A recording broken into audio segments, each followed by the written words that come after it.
heat or init. Yan ang pag-uusapan natin ngayon. Hi, I am Tito Q and welcome to my channel.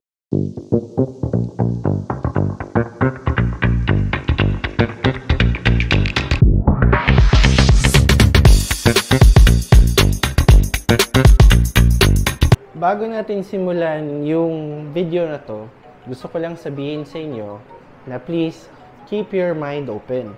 Or ibig sabihin, be open-minded.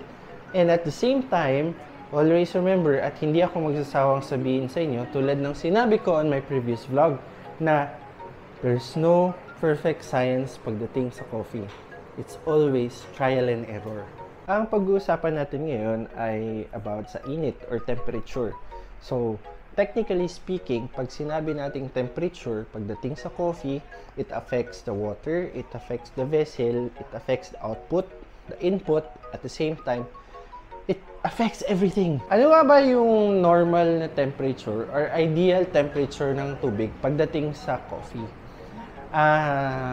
If we follow it by the book, kung susundan natin yung libro, ang nakalagay sa articles ay 85 degrees Celsius up to 95 degrees Celsius.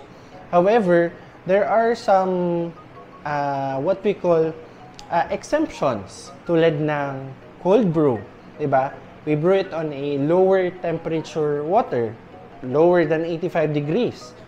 There's also an exemption pagdating sa higher temperature, which is what we call siphons, because we use boiling point water or mocha pot, diba? So, some of these can still extract coffee.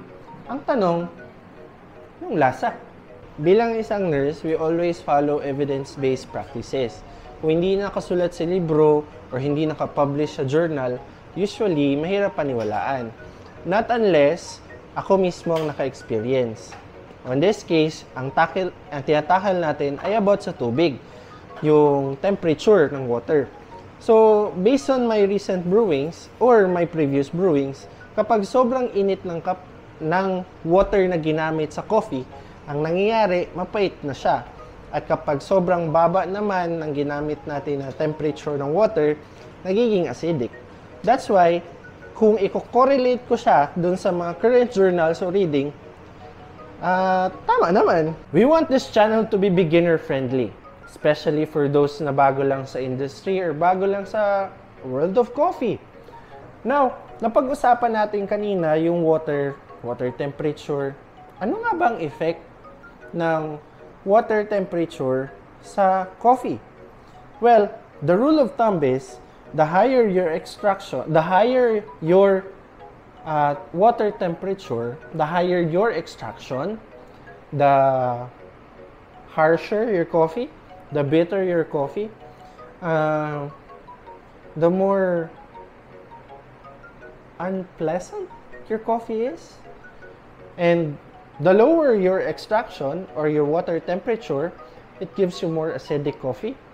At the same time, it will give you a boring cup or even a watery coffee. Now, in some books, ganito nangyayari. If you do extractions at higher temperature water, you extract more of the soluble solids. That includes your chlorogenic acid. So, chlorogenic acid is the culprit, ang salarin, kung bakit mapait ang iyong coffee. No? And on the other hand, as you extract more with higher temperature water, ang mangyayari, hindi lang chlorogenic acid ang makukuha mo. You also get quinic acid. And chlorogenic acid plus quinic acid in combination of the both, you get bitter and astringent coffee. Kung kanina na pag-usapan natin ng high temperature brewing, this time we will talk about low temperature brewing. Ano bang nangyayari during low temperature brewing? Usually, it yields to a more acidic cup. At the same time, it yields to a watery kind of coffee.